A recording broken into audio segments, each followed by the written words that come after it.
On my wedding day, my parents demanded I remove my husband from the guest list or they would walk out. I took a deep breath and said, okay, then leave. My mother gasped, you would choose him over us? I smiled and said, watch me. They were speechless when. Weddings are supposed to be about love, unity, and family coming together to celebrate. But for me, my wedding was the day I finally chose myself, something I had never been allowed to do before. I should have known things would go south the moment my parents showed up that morning, faces tight with disapproval, their energy radiating tension. My mother, in a crisp navy blue dress, she made a big deal about being more elegant than my own wedding gown, clutched her pearls like she was preparing for war. My father stood beside her, his arms crossed, his mouth a thin, disapproving line. They barely acknowledged the venue, the gorgeous barn-style reception hall my fiancé and I had spent months choosing, with fairy lights draped across the beams and fresh white roses lining the aisles. No, they weren't interested in the details. They had only one mission that day, to control me, as they always had. And that's exactly what they tried to do. I was standing in the bridal suite, makeup half done, dress still hanging on the door, when they stormed in. My mother's voice was sharp, cutting through the quiet hum of wedding preparations. We need to talk, she said. I knew that tone. I had spent my whole life obeying it. But not today. Make it quick, I replied, trying to keep my voice even. She looked at my father, who simply nodded, then turned back to me with an expression so severe it made my stomach drop. We need you to remove James from the guest list. My fiancé. The man I loved. The man I was about to marry. For a moment, I actually thought I misheard her. I blinked. What? My father sighed like I was a child refusing to listen. We gave you plenty of time to come to your senses. He is not right for you, and we will not support this marriage. I laughed. Not because it was funny, but because the sheer audacity of it all was mind-blowing. You do realize he's not just on the guest list, right? He's the groom. My mother's lips curled in disgust, and she let out a dramatic sigh. Then we won't stay. If you marry him, we walk out. No discussion. The room went dead silent. My maid of honor, my cousin Sophie, froze in place, holding a curling iron in one hand. My makeup artist looked between us, her brush hovering midair. I took a deep breath, letting the weight of their ultimatum sink in. Then, I exhaled and said, okay, then leave. My mother gasped so loudly you would have thought I had just confessed to murder. You would choose him over us? She demanded, her voice shrill. I smiled. Not because I was happy, but because I had never felt so certain about anything in my life. Watch me. She stood there, speechless, her mouth opening and closing like a fish out of water. My father, ever the composed one, narrowed his eyes. Don't be ridiculous. We're your parents. And James is my future, I said simply. If you don't want to be part of it, I won't force you. I could see the panic creeping into my mother's face. This wasn't how it was supposed to go. I was supposed to cry, beg them to stay, promise to obey. But I didn't. And that's when she did something I will never forget. She scoffed, took a step closer, and said in the coldest voice I had ever heard, you'll regret this. When he leaves you, don't come running back to us. I didn't flinch. I just looked her in the eye and said, if you walk out that door, you won't have to worry about me coming back at all. The air between us was thick with unspoken battles, years of silent suffering, of always being the obedient daughter, the one who never made waves. But not today. Today I chose me. Without another word, my mother spun on her heel and stormed out. My father hesitated for half a second, maybe expecting me to call him back. But when I didn't, he followed her. The room stayed silent for a long time. Then Sophie let out a low whistle. Damn, she muttered. Did not see that coming. I exhaled slowly, feeling a weight lift off my shoulders. It hurt, of course. It hurt in a way I couldn't describe. But it also felt freeing. James and I got married that day. And when I walked down the aisle, I didn't look for my parents. I didn't need to. Because for the first time in my life, I wasn't seeking their approval. I was finally free. But what I didn't know then was that my parents weren't done with their games. Not by a long shot. And their next move? It was something I never could have seen coming. The wedding went on without them. And to be honest, it was beautiful. James and I danced under the warm glow of fairy lights, surrounded by people who actually loved us. My cousin Sophie gave the funniest, most heartfelt speech. My in-laws were beaming with pride. And for the first time in my life, I didn't feel like I was walking on eggshells, constantly waiting for my parents' approval. I thought that was the end of it. I was wrong. The honeymoon surprise a week later, James and I were in the Maldives, soaking up the sun, drinking cocktails by the water, and just enjoying the peace. No drama, no guilt, just us. Until the hotel manager knocked on our door. Mrs. Dawson? He asked, looking hesitant.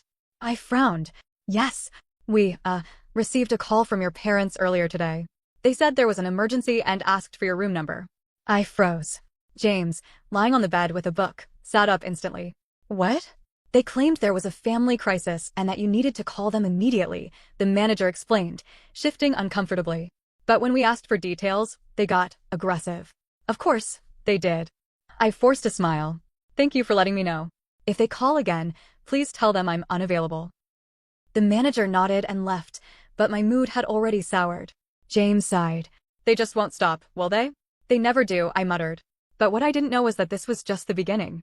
The inheritance bombshell 2 weeks later, we came home, expecting to settle into married life. Instead, I was greeted with a letter. A very official-looking letter. It was from a lawyer. Confused, I opened it and started reading. And that's when my stomach dropped. My parents had cut me out of their will. Not just that, they had left everything to my younger brother, Daniel. Every last cent. Now, I need to be clear, I never expected a dime from them. Money was never the issue. But the way they worded it? That's what hit me. Due to our daughter's poor life choices and blatant disrespect for her family, she is no longer part of our legacy. This decision is final. Final. I stared at the paper, my hands shaking. James took it from me, reading over my shoulder. His jaw clenched. Wow! I let out a short, bitter laugh. I shouldn't be surprised. But deep down, it stung. Because it wasn't just about the money, it was about them making sure I knew I was nothing to them anymore. And the worst part? My brother knew. Daniel's betrayal a few days later, Daniel called me. At first, I thought maybe, just maybe, he was reaching out to say he disagreed with them. That he didn't want their money if it meant cutting me off. I was wrong. You really screwed up, you know that? He said, his voice dripping with smugness. I gritted my teeth. Excuse me? They did what they had to do. You chose him over them. Actions have consequences. My blood ran cold. And you're okay with this? He chuckled. Of course I am. You made your bed. Now lie in it. I could have argued. I could have yelled.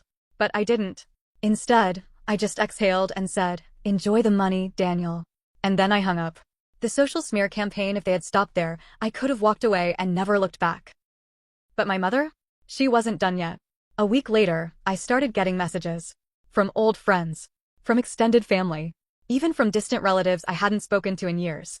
All of them saying the same thing. I can't believe you abandoned your parents after everything they did for you.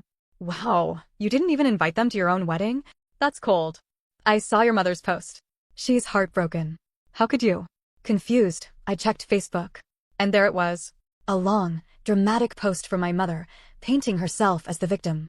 We raised her, gave her everything, and in the end, she threw us away like trash. She wouldn't even let us come to her wedding. Imagine the pain of watching your only daughter betray you like this. Some people will never understand a parent's sacrifice. Thousands of likes. Hundreds of comments, all supporting her. And me? I was the villain. My next move, I could have stayed quiet. I could have let her win. But after everything they had done? No, not this time. So I did the one thing they never expected. I told the truth. Publicly. I typed out a long, brutally honest post. I explained everything from the ultimatum at my wedding to the inheritance stunt, to Daniel's betrayal and the social media games. And then I ended it with, you wanted the world to hear your side, Mom. Now they've heard mine. Then I hit post. And that's when the real chaos began. When I hit post, I expected backlash. I expected my parents to double down, for Daniel to throw another smug message my way. What I didn't expect. The truth unraveling in ways I never saw coming. At first, it was the usual chaos, comments flooding in, people picking sides. Some relatives reached out privately, saying they knew my parents were controlling but never realized how bad it was. Others told me to be the bigger person and make peace. But then something changed. Someone posted a comment that made my heart stop.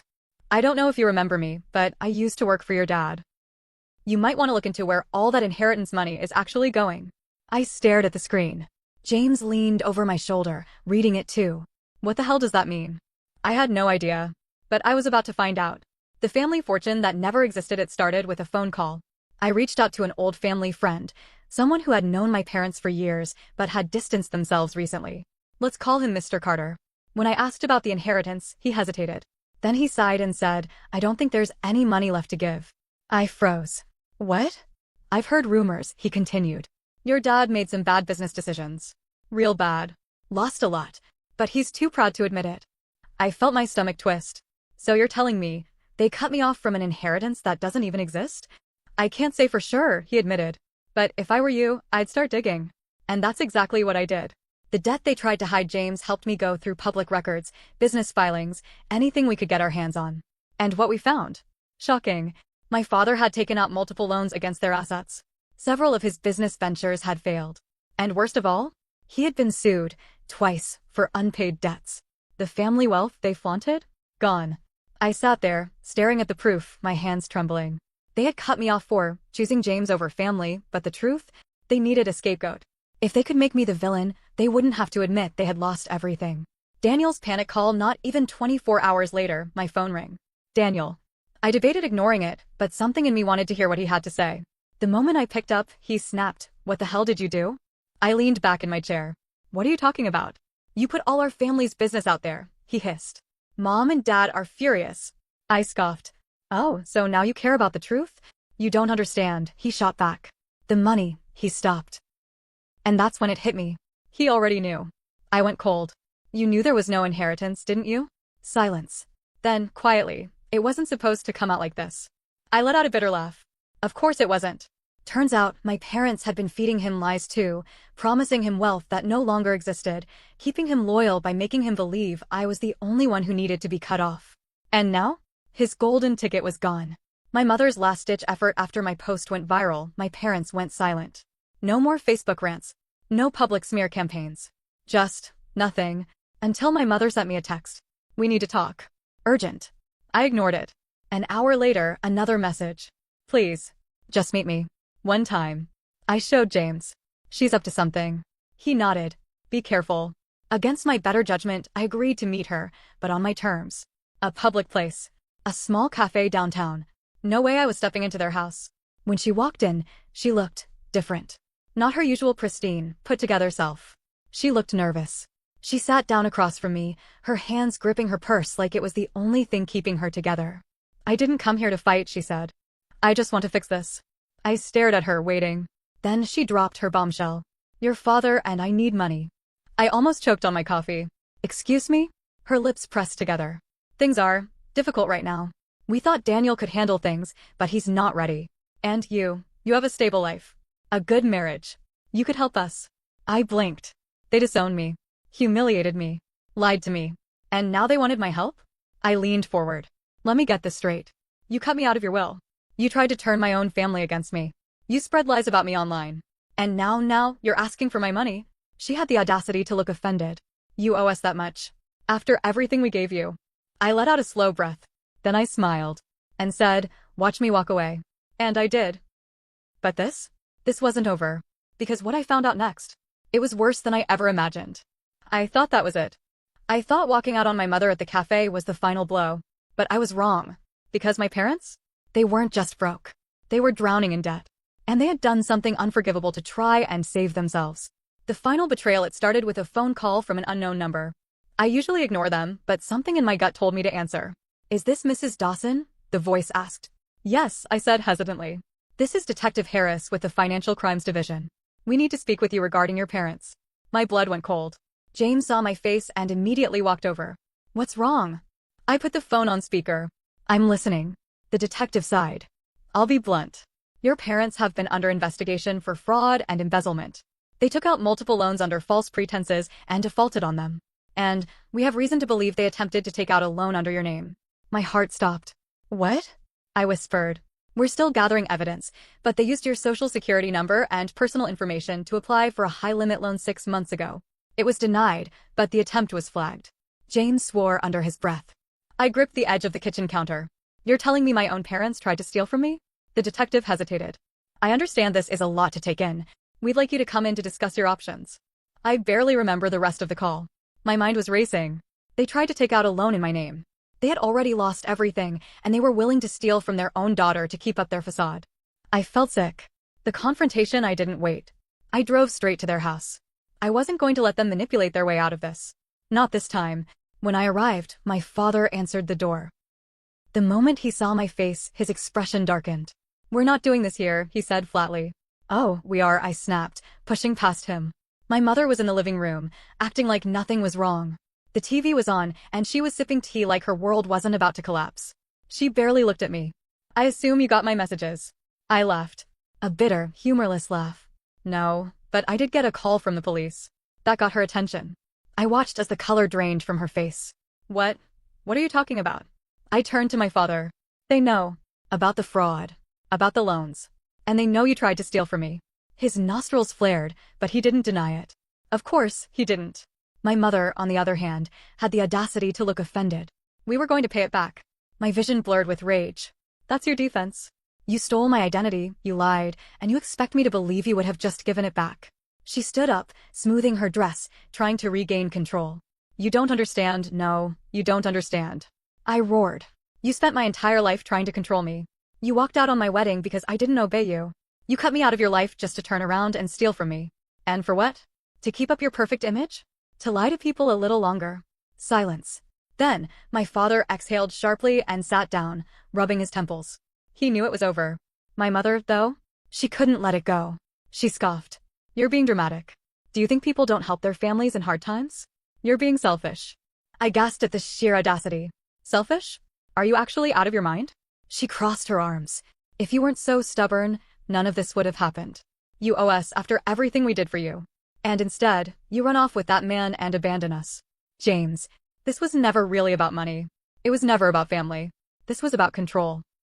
She would rather steal from me, ruin me financially, destroy my life before ever admitting she was wrong. And that's when I realized there was nothing left to salvage. The aftermath, I walked out of that house and never looked back. I went straight to the police station and filed every report they needed. Fraud, identity theft, everything. A few weeks later, I got the news. My parents had been officially charged. My father took a plea deal. He admitted to everything in exchange for a lighter sentence. My mother? She denied it to the bitter end. She called me, sobbing, begging, threatening. I didn't answer. Daniel, ever the spineless golden child, tried to convince me to fix this, to bail them out. I blocked him. And just like that, my parents lost everything. Closure and reflection. It's been over a year now. I won't pretend it doesn't hurt. Losing your family, even a toxic one, leaves scars. There were nights I cried, wondering if I had done the right thing. But then I remember the years of manipulation, the lies, the moment they chose money over me. And I realize I didn't lose a family. I freed myself from a prison. James has been my rock through it all. We built a life without their shadows looming over us. And the best part? I have no regrets. Because for the first time in my life, I chose me. And I'll never apologize for that.